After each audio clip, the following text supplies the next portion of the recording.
प्यारे बच्चों, हिंदी की कक्षा में आप सभी का स्वागत है। मैं माया, प्रवक्ता हिंदी, एडी राजकीय कन्या इंटर कॉलेज गोरखपुर। निर्गुण ब्रह्म के हैं जो उपासक, स्वामी रामानंद गुरु हैं जिनके, कहे जाते हैं कवि और समाज सुधारक, सधुक्कड़ी भाषा है जिनकी। जी हाँ बच्चों, आज हमारे अध्ययन और अध्यापन का विषय है संत कबीरदास द्वारा रचित साखी, जिसे हिंदी में संकलित काव्य खंड के अध्याय 1 के रूप में हमें पढ़ना है। बच्चों, इस अध्याय को हम लोग 3 भागों में पढ़ेंगे। प्रथम और द्वितीय भाग में साखी पढ़ेंगे और तृतीय भाग में संत कबीरदास द्वारा रचित पदावली पढ़ेंगे। इसी क्रम में अब हम आगे बढ़ते हैं और जानते हैं कि आज हमारे अध्ययन और अध्यापन का उद्देश्य क्या है। पहला है कि कबीरदास का जीवन एवं साहित्यिक परिचय को हम आज जानेंगे। साखी शब्द का अर्थ जानेंगे। पाठ में आए हुए कठिन शब्दों का अर्थ जानेंगे। साखी के अंतर्गत जो दोहा है उसकी व्याख्या को हम जानेंगे और उसके काव्य सौंदर्य को हम जानेंगे। इसी क्रम में हम सर्वप्रथम जानते हैं संत कबीरदास का जीवन परिचय।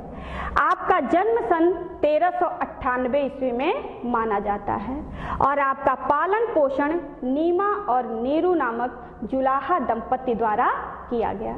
बच्चों, जन्म के संदर्भ में कई मत है। कुछ लोगों का मानना है कि कबीरदास का जन्म विधवा ब्राह्मणी के गर्भ से हुआ था, लेकिन लोक निंदा के कारण उन्होंने लहरतारा तालाब के किनारे इन्हें छोड़ दिया और नीमा और नीरू नामक जुलाहा दंपति ने उन्हें देखा और उठा लिया और उनका पालन पोषण किया।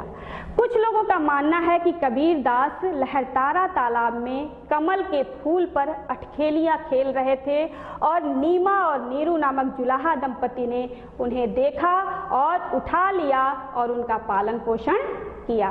बच्चों, जन्म के संदर्भ में चाहे जितने मत हों, लेकिन पालन और पोषण नीमा और नीरू नामक जुलाहा दंपति द्वारा किया गया, इसमें कोई मतभेद नहीं है। आपके गुरु स्वामी रामानंद हैं। बच्चों, रामानंद को कबीरदास अपना गुरु बनाना चाहते थे, परंतु स्वामी रामानंद ने मना कर दिया था। तो इसी कारण कबीरदास एक दिन गंगा के किनारे बने सीढ़ियों पर जाकर के लेट गए और जैसे ही ब्रह्म मुहूर्त में हर रोज स्वामी रामानंद स्नान करने के लिए जाया करते थे, उस दिन भी गए और उनका पैर कबीरदास के ऊपर पड़ गया और जैसे ही पैर कबीरदास के ऊपर पड़ा, उनके मुख से राम राम शब्द निकल गया। बच्चों, इसी राम शब्द को कबीरदास ने अपना गुरु मंत्र मान लिया और स्वामी रामानंद को अपना गुरु। आपके जो ब्रह्म हैं वह निर्गुण निराकार हैं।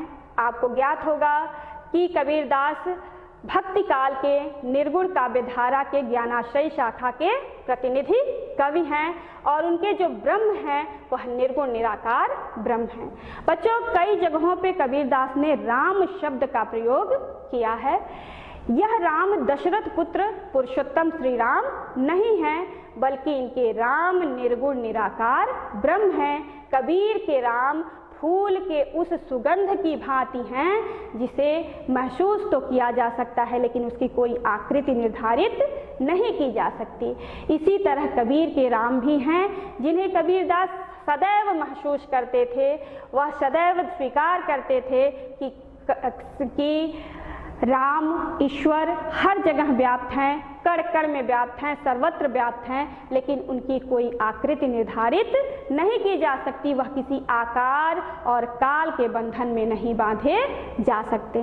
बच्चों, नीमा और नीरू का व्यवसाय जुलाहे का था और कबीरदास ने भी उसे ही अपना व्यवसाय बनाया। आप इस तस्वीर में देख सकते हैं कि कबीरदास बुनाई का कार्य कर रहे हैं। आपकी मृत्यु सन 1518 ईस्वी में हुई। इस संदर्भ में भी एक प्रसंग है कि ऐसी मान्यता थी कि जिसकी मृत्यु काशी में होती है वह स्वर्ग को प्राप्त करता है और जिसकी मृत्यु मगहर में होती है उसे नरक की प्राप्ति होती है। इस अंधविश्वास को, इस रूढ़ि को तोड़ने के लिए कबीरदास अपने अंतिम समय में मगहर चले गए और वहीं उनका देहावसान हुआ। बच्चों, कबीरदास की कथनी और करनी दोनों में समानता थी। वह जो कहते थे उसका अक्षरशः पालन भी करते थे। अब हम आगे बढ़ते हैं और उनके साहित्यिक परिचय को जानते हैं। बच्चों, कबीरदास की रचनाएं हैं साखी, सबद और रामायणी। आप पूर्व परिचित भी हैं।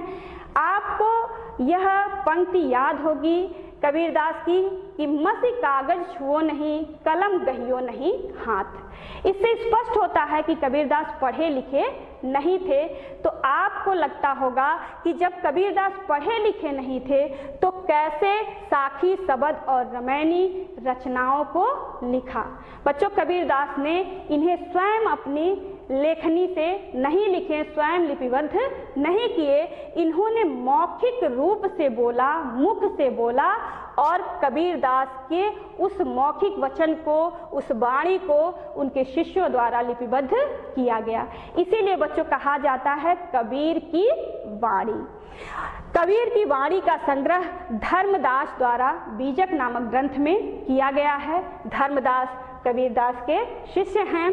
बाद में चलकर श्याम सुंदर दास ने कबीर ग्रंथावली में कबीर की रचनाओं का संग्रह किए। आपकी भाषा के संदर्भ में कहें तो बच्चों, इनकी रचनाओं में कई भाषाओं के शब्द देखने को मिलता है। बच्चों, कबीरदास साधु हैं, संत हैं। यह भ्रमण किया करते थे, लोक कल्याण के लिए देशाटन किया करते थे। इसीलिए इनकी रचनाओं में कई भाषाओं के शब्द देखने को मिलता है। इसीलिए आचार्य रामचंद्र शुक्ल ने सधुक्कड़ी भाषा कहा तो श्याम सुंदर दास ने इनकी भाषा को पंचमेल खिचड़ी कहा। हजारी प्रसाद द्विवेदी ने तो आपको वाणी का डिक्टेटर कहा, क्योंकि यह अपनी बात को जिस तरह व्यक्त करना चाहते थे अपनी भाषा से कहलवा लेते थे। बन गया तो सीधे सीधे, नहीं तो डरेरा देकर। आपकी शैली है उपदेशात्मक, प्रतीकात्मक एवं मुक्तक। साहित्य में आपका विशिष्ट स्थान है। आप एक महान विचारक हैं, सच्चे समाज सुधारक हैं और निर्गुण काव्यधारा के कवि हैं जिनका साहित्य में विशिष्ट स्थान है। बच्चों, आप आजीवन सामाजिक धार्मिक अंधविश्वासों, रूढ़ियों, पाखंडों का विरोध किए। आप किसी धर्म या जाति से नहीं बंधे थे। आपका एक ही धर्म था, वह मानव धर्म। इसीलिए आप कालजयी हैं। आप तब भी प्रासंगिक थे और आज भी प्रासंगिक हैं। अब हम साखी में क्या विशेष बातें हैं उसे हम जान लेते हैं, उस पाठ से परिचित हो जाते हैं। बच्चों, साखी में निर्गुण ब्रह्म की उपासना की गई है। गुरु को ही सच्चा मार्गदर्शक बताया गया है। ईश्वर के प्रति अनन्य प्रेम की अभिव्यक्ति की गई है और ज्ञान के ही माध्यम से परमात्मा का साक्षात्कार किया जा सकता है, इस बात को व्यक्त किया गया है। साखी की भाषा है सधुक्कड़ी, पंचमेल खिचड़ी। इसमें रस है शांत, छंद है दोहा, अलंकार में है अनुप्रास, यमक, रूपक, पुनरुक्ति, प्रकाश, अन्योक्ति अलंकार इत्यादि और गुण है प्रसाद। बच्चों, अब हम जानते हैं साखी शब्द का अर्थ क्या है, जो हमारे अध्ययन और अध्यापन का शीर्षक है। साखी शब्द संस्कृत के साक्षी का तद्भव शब्द है। बच्चों, जिसका अर्थ है आंखों से प्रत्यक्ष देखने वाला। सिद्धों ने इसे उपदेश कहा तो संतों ने इसे साखी कहा। बच्चों, स्वानुभूति से साक्षात्कृत सत्य को प्रकट करने वाली उक्ति को साखी कहते हैं। कबीरदास ने साखी शीर्षक इसीलिए दिया क्योंकि उन्होंने वर्णित तथ्यों का स्वयं साक्षात्कार किया था। बच्चों, कबीरदास ने जो अनुभव किया, जिस सत्य को महसूस किया, उसी सत्य को, उसी अनुभव को, उसी साक्षात्कार को साखी में व्यक्त किया है। इसीलिए उन्होंने कहा है साखी आँखी ज्ञान की।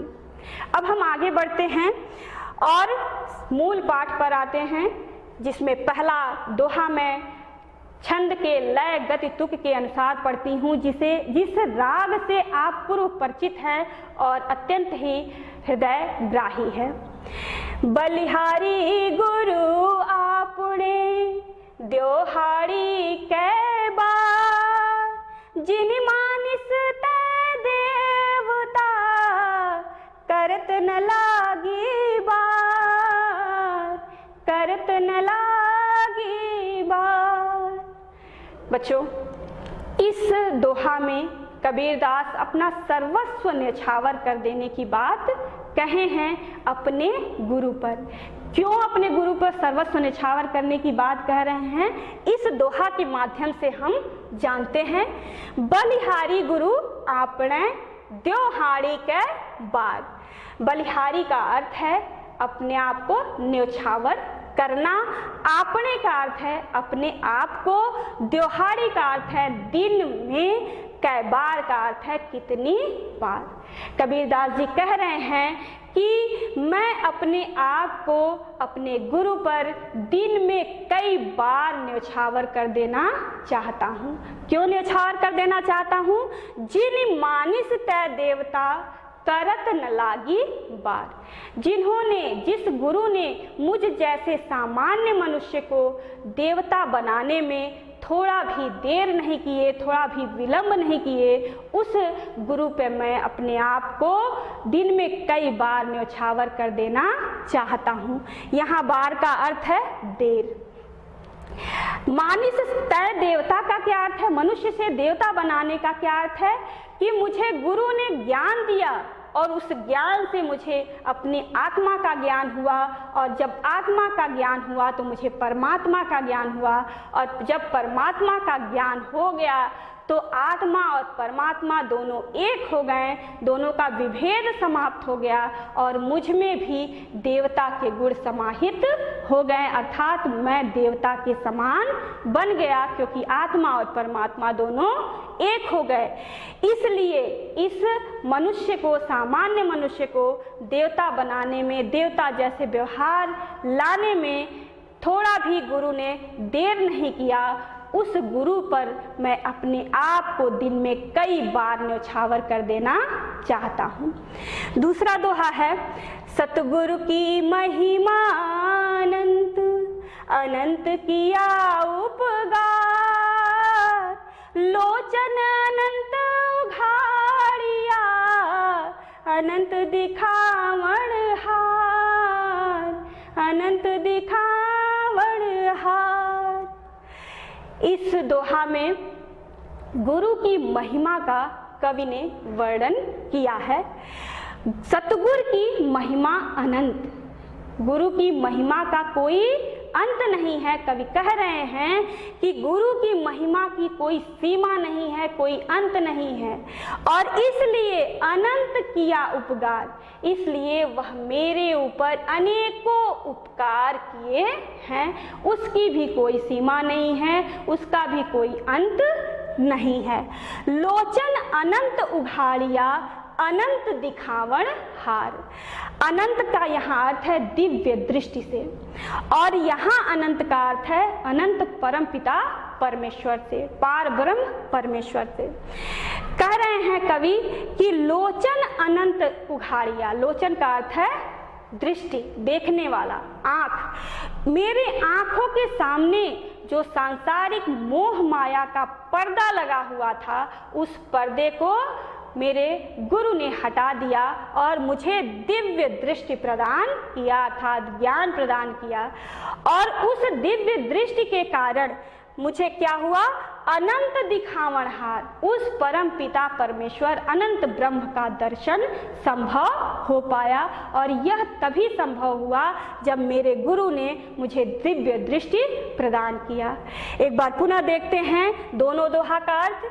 कबीरदास जी कह रहे हैं कि मैं अपने गुरु पर दिन में कई बार न्यौछावर कर देना चाहता हूँ, क्योंकि मुझ जैसे सामान्य मनुष्य को देवता बनाने में थोड़ा भी विलंब नहीं किए, उस गुरु पे मैं अपने आप को न्यौछावर कर देना चाहता हूँ। सतगुरु की महिमा अनंत है, जिसकी कोई सीमा नहीं है, और इसी कारण इन्होंने मेरे ऊपर अनेकों उपकार भी किया है, उसका भी कोई अंत नहीं है। जिसमें एक उपकार यह भी किया है कि मेरे आँखों के सामने जो सांसारिक मोह माया का पर्दा लगा हुआ था, उसे हटा करके मुझे दिव्य दृष्टि, अलौकिक दृष्टि प्रदान किया, और उस अलौकिक दृष्टि के कारण मुझे उस परम पिता परमेश्वर का दर्शन संभव हो पाया। अब हम आगे बढ़ते हैं बच्चों और जानते हैं इस दोहा के काव्य सौंदर्य को। बच्चों, काव्य सौंदर्य में गुरु के प्रति समर्पण का भाव व्यक्त किया गया है पहले दोहा में, दूसरे में है गुरु की महिमा का वर्णन किया गया है। रस इसमें शांत है क्योंकि तत्व ज्ञान की बात कही गई है, सांसारिक विरक्ति की बात कही गई है, इसलिए इसमें शांत रस है। भाषा सधुक्कड़ी है, छंद दोहा है। बच्चों, आपको पता ही है कि दोहा एक अर्ध सम्मात्रिक छंद है जिसमें 4 चरण होते हैं। पहले और तीसरे चरण में 13-13 मात्राएं होती हैं और दूसरे और चौथे चरण में 11-11 मात्राएं होती हैं। इसमें यमक अलंकार है बच्चों, एक ही शब्द की आवृत्ति 2 बार की गई है, परंतु दोनों का अर्थ अलग अलग है। एक बार का अर्थ है संख्यावाचक शब्द है, कितनी बार, और दूसरे बार का अर्थ है देर। और पहले अनंत का अर्थ है दिव्य दृष्टि और दूसरे इस अनंत का अर्थ है परमपिता परमेश्वर अनंत ब्रह्म। तो एक ही शब्द है, 2 बार प्रयुक्त हुआ है, लेकिन दोनों का अर्थ अलग अलग है, इसलिए इसमें यमक अलंकार है। और गुण है प्रसाद, क्योंकि रस शांत है तो गुण प्रसाद ही होगा। अब हम आगे बढ़ते हैं अगले दोहे की तरफ।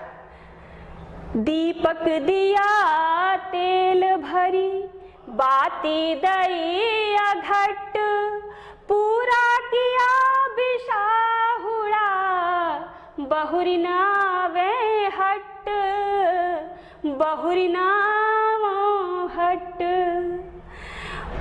दूसरा है बूढ़े थे परी उबरे, गुरु की लहरी चमकी, भेरा देखा जर जरा, उतरी पड़े फरंगी, उतरी पड़े फरंगी। पहले पद में कबीरदास ने ज्ञान की बात को बताया है कि ज्ञान मिलने से इस संसार सागर से आदमी मुक्त हो सकता है। और यह ज्ञान कौन दिया? गुरु ने।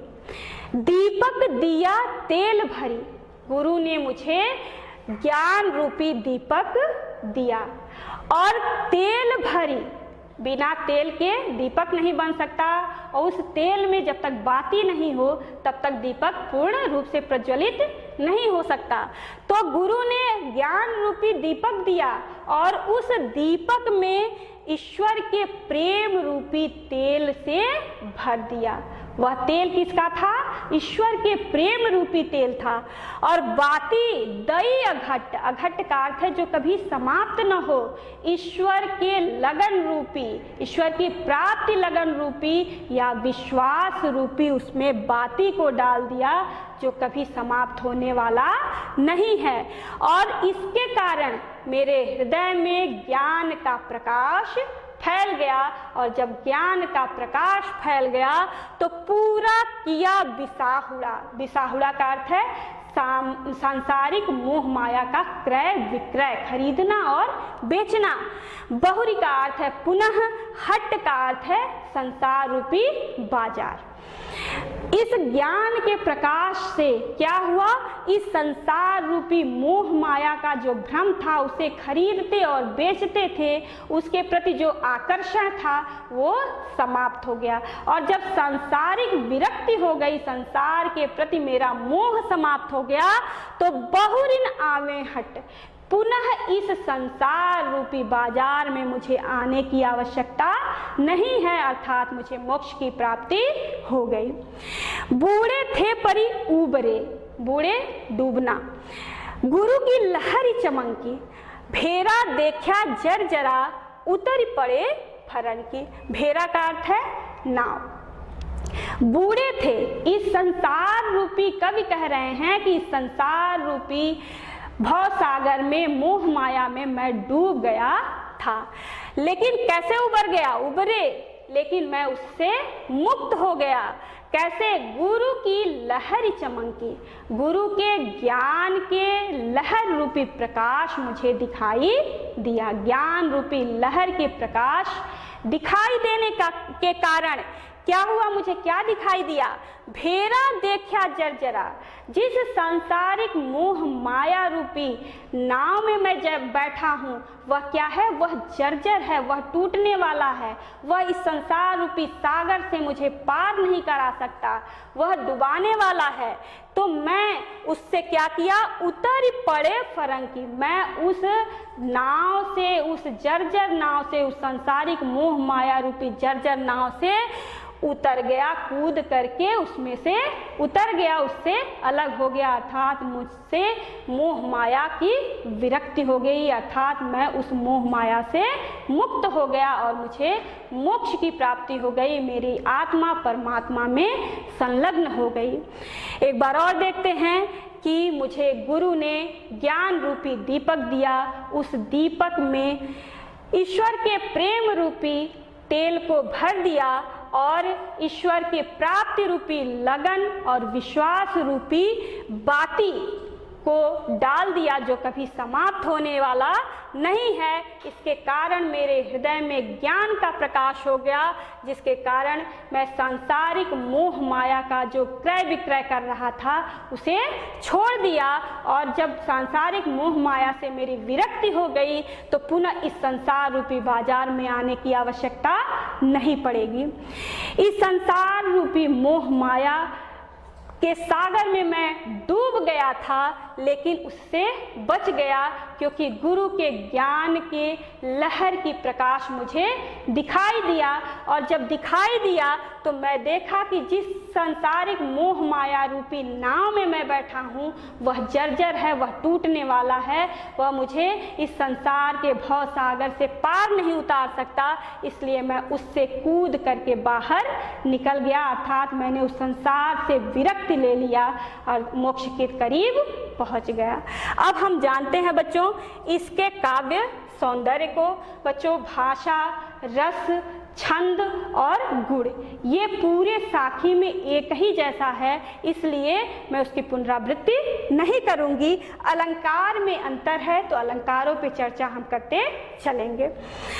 इसमें पहले पद में कवि ने प्रतीक का प्रयोग किया है। दीपक ज्ञान का प्रतीक है, ईश्वरीय प्रेम का प्रतीक तेल है, लगन बाती का प्रतीक है, और दूसरे दोहा में सांसारिक मोह माया के त्याग से ही ईश्वर की प्राप्ति की जा सकती है, इस भाव की अभिव्यक्ति की गई है। और इसमें रूपक अलंकार है, क्योंकि इसमें उपमेय में उपमान का भेद रहित आरोप दिखाई देता है, जहाँ पे रूपक अलंकार है।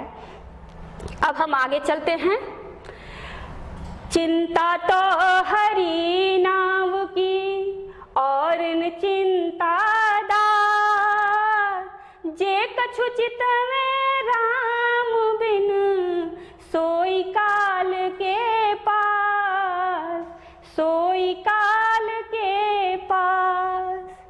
तू करता तू भया, मुझ में रही न हूँ, बारी फेरी भली गई, जित देखो तित तू, जित देखो तित तू।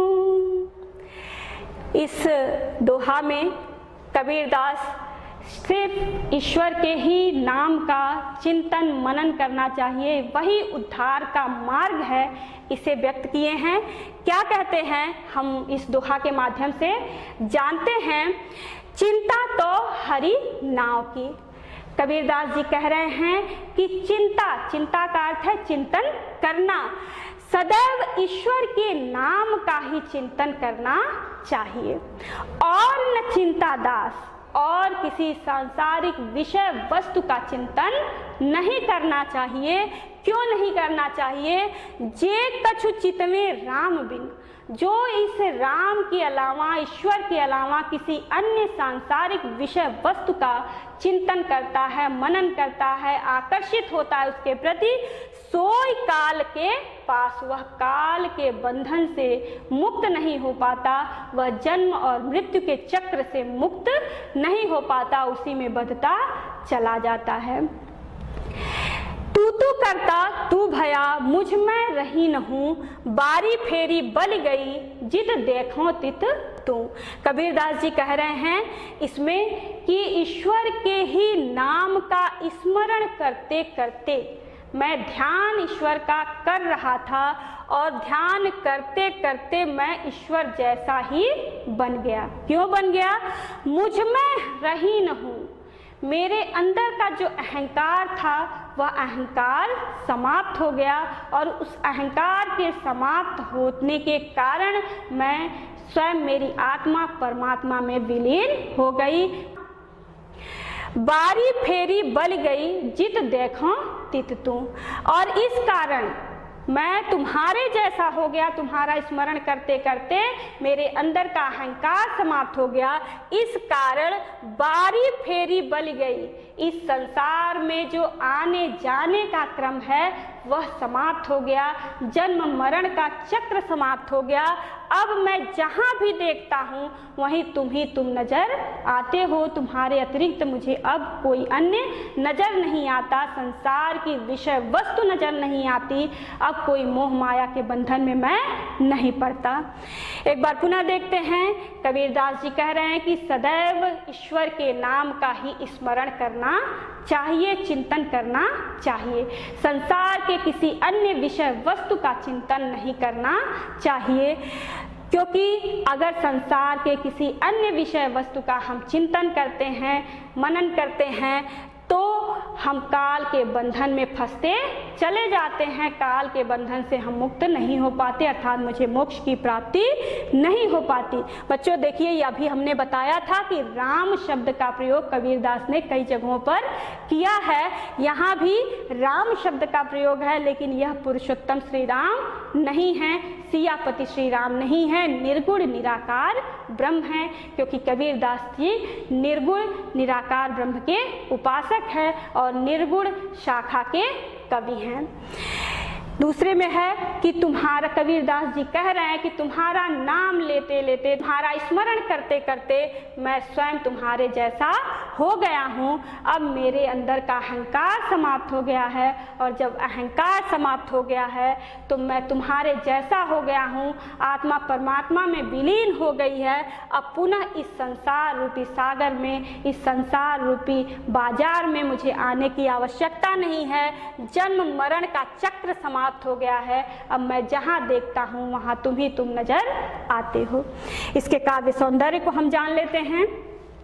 इसमें ईश्वर के नाम का चिंतन जन्म और मृत्यु के बंधन से मुक्त करता है, और दूसरे में है कि ईश्वर के निरंतर ध्यान से साधक ईश्वर का स्वरूप धारण कर लेता है। इसमें अनुप्रास अलंकार और पुनरुक्ति प्रकाश अलंकार है। तू एक ही शब्द का 2 बार प्रयोग हुआ है, इसलिए इसमें पुनरुक्ति प्रकाश अलंकार है। अब बच्चों हम अभ्यास कार्य को जान लेते हैं कि कैसे प्रश्न पूछे जाते हैं हमारे प्रश्न पत्र में। पहला प्रश्न है, कबीरदास के जीवन परिचय पर प्रकाश डालिए, डालते हुए उनके कृतियों का उल्लेख कीजिए। दूसरा प्रश्न है, प्रस्तुत पद्यांश पर आधारित प्रश्नों का उत्तर लिखिए। बच्चों ये पद्यांश है, दोहा है, उसी से संबंधित 5 प्रश्न आपके प्रश्न पत्र में पूछे जाते हैं और उन्हीं का उत्तर आपको देना होता है। पहला प्रश्न है, उपर्युक्त पद्यांश का संदर्भ लिखिए। आप लोग पहले से ही लिखते आ रहे हैं, वैसे ही लिखना है। रेखांकित अंश की व्याख्या करिए। आपके समक्ष रेखांकित अंश है, इसकी व्याख्या करनी है। कवि को संसार रूपी बाजार में पुनः क्यों नहीं आना पड़ेगा?